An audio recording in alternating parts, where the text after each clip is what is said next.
وہ جو اقبال نے کہا نا کہ لے گئے تسلیس کے فرزند میراث خلیل، کشت بنیاد کلیسا بن گئی خاک حجاز۔ تسلیس کے فرزند میراث خلیل لے گئے تھے، بیت المقدس ان کے کروسیڈرز کے قبضے میں آ گیا تھا 1099 میں، اور رہا تھا 1187 تک، 88 ایئرز۔ لے گئے تسلیس کے فرزند میراث خلیل۔ تو میراث موسوی جو تھی وہ منتقل ہو گئی محمد رسول اللہ صلی اللہ علیہ وسلم اور آپ کی امت کو۔ ان کا قبلہ کینسل، یہ قبلہ آ گیا، تو سب سے زیادہ دکھ تو انہیں تھا۔ اب جو وہاں سے کاؤنٹر ریولوشنری موومنٹ آئی ہے وہ عبداللہ ابن سبا یہودی۔ بعض لوگ آج یہ بھی کہہ دیتے ہیں کہ یہ تو ایک ایسی ہی افسانوی شخصیت ہے، کوئی اس کا وجود ہی نہیں تھا، بڑی زیادتی کرتے ہیں، خاص طور پر ہمارے بعض اہل تشیع یہ کہتے ہیں، حالانکہ ان کی کتابوں کے اندر درج ہے کہ حضرت علی نے عبداللہ ابن سبا اس کے 40 ساتھیوں کو آگ میں زندہ جلوایا۔ رجال کشی کے اندر دیکھ لیجیے لکھا ہوا موجود ہے۔ لیکن چونکہ کچھ لوگوں نے شیعت کے لیے لفظ سبائیت استعمال کرنا شروع کر دیا، اس لیے وہ ڈیفنس میں کہتے نہیں سبا تو یہ تو افسانوی شخصیت ہے، سبا کوئی تھا ہی نہیں عبداللہ ابن سبا۔ نہیں، عبداللہ ابن سبا ایک شخص تھا یہودی، وہ اسلام کا لبادہ اوڑھ کر آ گیا دارالاسلام میں، حضرت عثمان رضی اللہ تعالیٰ عنہ کا عہد۔ اور ایک مغالطہ میں چاہتا ہوں کہ ان دی فرسٹ انسٹنس دفع کر دوں۔ عام طور پر اتنی غلط طریقے سے تاریخ بیان ہوئی ہے کہ حضرت عثمان کے عہد خلافت کو سمجھتے ہیں پورا کا پورا عہد خلافت غالباً فتنوں ہی کے اندر تھا اور اختلافات ہی تھے اور خانہ جنگ۔ معاذ اللہ، ایسا نہیں تھا۔ طویل ترین دور جو ہے دور خلافت حضرت عثمان کا ہے، 12 سال۔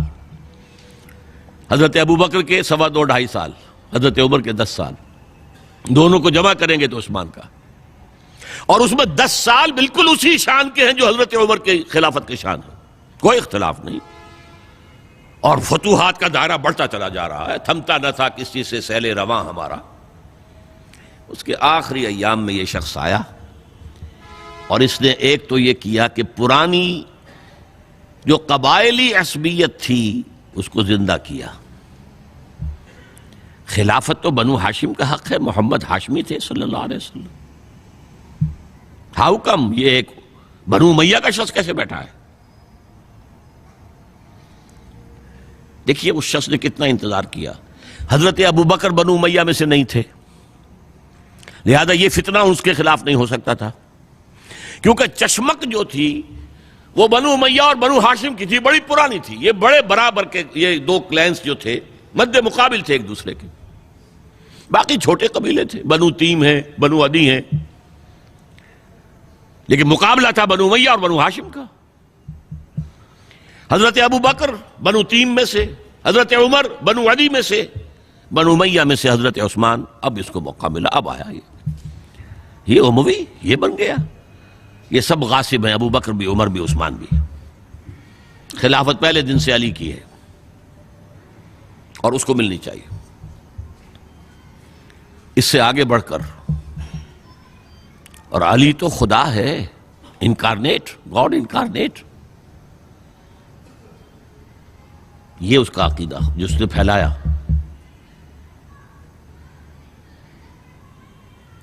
یوں سمجھئے ایک شخص نے حضرت عیسیٰ کے دین کو زیرو کر دیا تھا۔ لوگ مانتے نہیں کہ ایک شخص اتنا کچھ کر سکتا ہے۔ یہودی اور سازشی ذہن، ان کی صلاحیت اور ذہانت۔ ایک شخص تھا پال، حضرت عیسیٰ کو خدا کا بیٹا بنانے والا، وہ توحید ختم، تسلیس آ گئی۔ شریعت کو ختم کرنے والا وہ حضرت عیسیٰ کہہ کر گئے تھے تم پر شریعت موسوی نافذ رہے گی، اس نے کہا نہیں، ایبروگیٹڈ، نو شریعہ۔ نمبر 3، حضرت عیسیٰ نے کہا تھا تمہیں تبلیغ کرنی ہے صرف یہودیوں تک۔ I have been sent only in search of the lost sheep of the house of Israel۔ میں صرف اسرائیل کے گھرانے کی کھوئی ہوئی بھیڑوں کی تلاش میں آیا ہوں، تمہیں باہر تبلیغ نہیں کرنی۔ اس نے تبلیغ کا دائرہ وسیع کیا۔ وہ دین مسیحیت ختم وہ دین پالزم ہے جو چلا ہے اس کے بعد. سمجھ رہے ہیں اس بات کو؟ اور یہ ڈاکٹر مائیکل ہارٹ نے بالکل صحیح لکھا ہے کہ کرسچینٹی جب تک حضرت مسیح موجود تھے وہ سوائے ایک یہودیوں کے فرقے کے اس کی کوئی اور حیثیت نہیں تھی. لیکن پال نے اسے ایک انڈیپینڈنٹ دین بنایا. ایک شخص کی کارروائی ہے یہ ساری، اور آج پوری دنیا، پوری عیسائی دنیا اسی پر ہے، تسلیس پر بھی، اور شریعت ختم، اور دعوت جو ہے کرتے پھر رہے ہیں پوری دنیا کے اندر. اسی طرح اس نے کیا، قبائلی عصبیت کو چھیڑا اور حضرت علی کا مبالغہ کیا یہ خدا ہے، اوتار، گاڈ انکارنیٹ. تیسرا کام کیا کیا کہ حضرت عثمان رضی اللہ تعالی عنہ اور ان کے جو عاملین تھے، گورنر کوفے کا ہے، گورنر شام میں دمشق میں ہے، گورنر مصر میں ہے، ان کے خلاف پروپیگنڈا شروع کیا. یہ بیت المال میں خیانت کر رہے ہیں، یہ غبن کر رہے ہیں، یہ اپنے عزیزوں کو جو ہے پال رہے ہیں، ان کو دے رہے ہیں، وہ اقربا پروری کر رہے ہیں، اور یہ کر رہے ہیں، اور ٹیکنیک کیسی عجیب. کوفے میں کوفے کے گورنر کے خلاف بات نہیں کریں گے، دمشق اور مصر کے گورنر کے خلاف بات کریں گے. اب کہاں دنیا کے پاس ذرائع تھے کہ کوئی ویریفائی کرے بھئی یہ بات صحیح ہے کہ نہیں ہے، غلط ہے؟ نہ کوئی ذرائع رسل و رسائل ہیں. اور اگر آپ کوفے میں کھڑے ہو کر عثمان نے یہ کر دیا، عثمان نے یہ کر دیا، عثمان نے یہ کر دیا، یہ کر دیا، اب کون اس کو جو ہے اس کی تحقیق کر سکے گا؟ دمشق میں گئے ہیں تو دمشق کے گورنر کے خلاف کچھ نہیں، عثمان کے خلاف، اور کوفے کے گورنر کے خلاف، اور مصر کے گورنر کے خلاف. مصر میں گئے ہیں تو اس کے خلاف کچھ نہیں، دمشق اور کوفے کے گورنر کے خلاف اور عثمان کے خلاف. اور پھر ہر طرف سے بلوائیوں کو لا کر گھیراؤ کر لیا حضرت عثمان کے گھر کا. یہ تحریک ہے جو بہت زبردست کامیابی سے ہمکنار ہوئی. یہودی سازش. اب تمام صحابہ کہہ رہے ہیں حضرت عثمان سے کہ آپ ہمیں موقع دیں کہ ہم ان کا سر کچل دیں. آپ فرماتے ہیں نہیں، یہ مجھ پر الزام لگا رہے ہیں نا، میں وضاحت کرتا ہوں. اپنے گھر کی چھت کے اوپر کھڑے ہو کر آپ نے کہا دیکھو یہ میں نے نہیں کیا، یہ میں نے نہیں کیا، میرے یہ احسانات بھول گئے ہو. حضرت علی نے مسجد نبوی میں کھڑے ہو کر جتنے الزامات لگائے تھے ان سب کی طرف سے برات کا معاملہ کیا کہ جھوٹ کہہ رہے ہو تم، عثمان پر کوئی غلطی جو ہے، کوئی خیانت ثابت نہیں. لیکن جنگ کی اجازت حضرت عثمان نہیں دے رہے. یہ میرے خون کے پیاسے ہیں نا، جب تک قتل نہیں کر لیتے جرم کہاں ہے؟ جب قتل کر لیں گے تم قصاص دے لینا. لیکن میں کسی کلمہ گو کی جان نہیں لینا چاہتا، صرف اپنی جان کے تحفظ میں. یہ ہے عزیمت کا پہاڑ. لوگ کہتے ہیں کمزور تھے. جان بچانے کے لیے تو آدمی پتہ نہیں کیا کچھ کر بیٹھتا ہے، اور طاقت ہو تو طاقت کو کیسے استعمال کرے گا. حضرت امیر معاویہ کی طرف سے پیغام پر پیغام آ رہے ہیں کہ آپ ہمیں اجازت دیں میں فوجیں بھیجوں اور ان کا قلع کما کر دیا جائے. حضرت عمرو بن العاص کا پیغام آ رہا ہے مصر سے، آپ ہمیں اجازت دیں.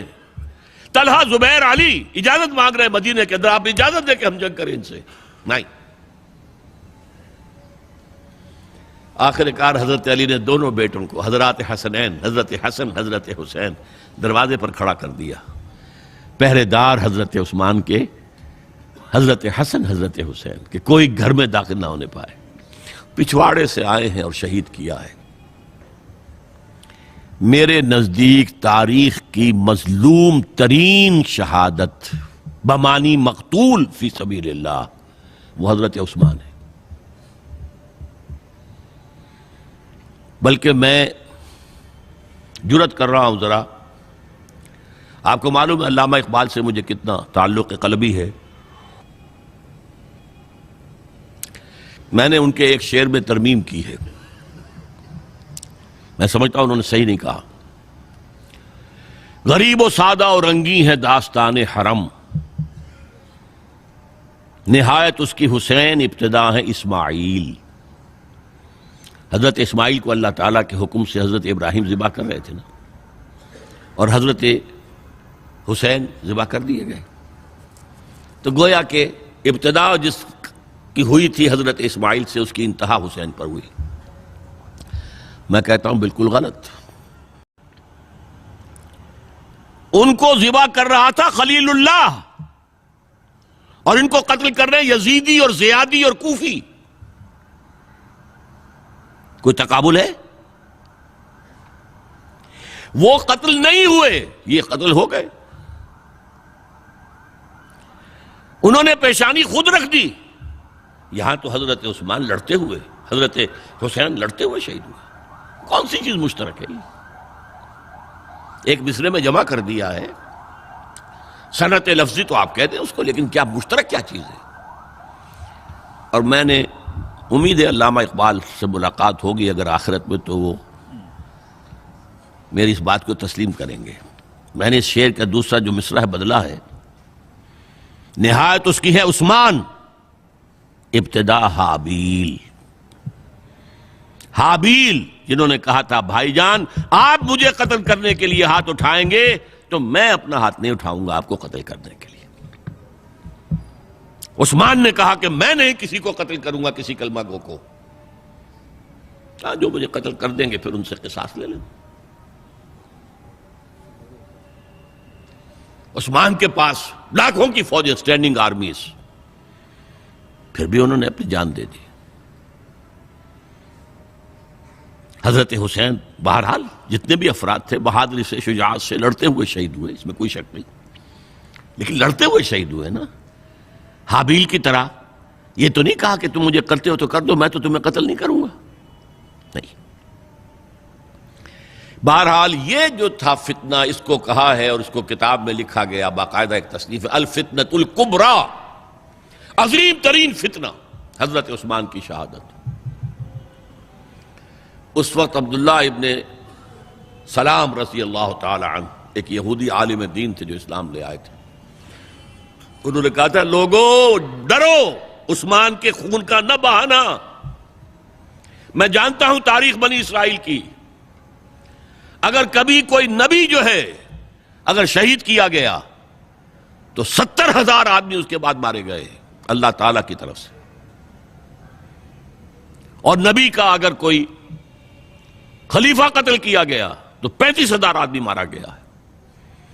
تو اگر تم نے عثمان کو قتل کر دیا تو یہ خون کے دریا جو ہیں پھر آ جائیں گے امت کے اندر، باز آ جاؤ، خدا کے لیے باز آ جاؤ۔ لیکن نہیں، بہرحال حضرت علی رضی اللہ تعالی عنہ نے بلایا عبداللہ ابن سبا کو اپنے ہاں۔ تم کہتے ہو کہ میں خدا ہوں؟ ہاں آپ خدا ہیں۔ توبہ کرتے ہو کہ نہیں؟ نہیں۔ میں تمہیں زندہ جلا دوں گا، جلا دو، تم خدا ہو، ہماری آزمائش کر رہے ہو۔ حضرت علی نے عبداللہ ابن سبا کو 40 ساتھیوں سمیت زندہ جلوایا، اور یہ سارا کچھ معاملہ جو ہے یہ میں نے آپ کو بتایا اہل تشیع کی کتابوں میں موجود ہے۔ بہرحال یہ فتنۃ الکبریٰ ہے، جس کا نتیجہ کیا نکلا ہے آپ اچھی طرح سمجھیے۔ وہ شہادت علی الناس کا جو سیلاب جا رہا تھا، جس کی شان کیا تھی، علامہ اقبال کے الفاظ میں، تھمتا نہ تھا کسی سے سیل رواں ہمارا۔ یہ جو سیل تھا کوئی روکنے والا تھا؟ 2 سپر پاورز تھیں اس وقت، ایران، روم۔ ایران کے چیتڑے ختم ٹوٹ گئے، روم کی 2 ٹانگیں ٹوٹ گئیں، اب کون روکنے والا تھا؟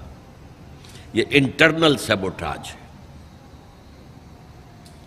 اس کے بعد جو باہمی خانہ جنگی شروع ہوئی ہے، 1 لاکھ مسلمان ایک دوسرے کی تلواروں اور نیزوں سے ختم ہو گئے۔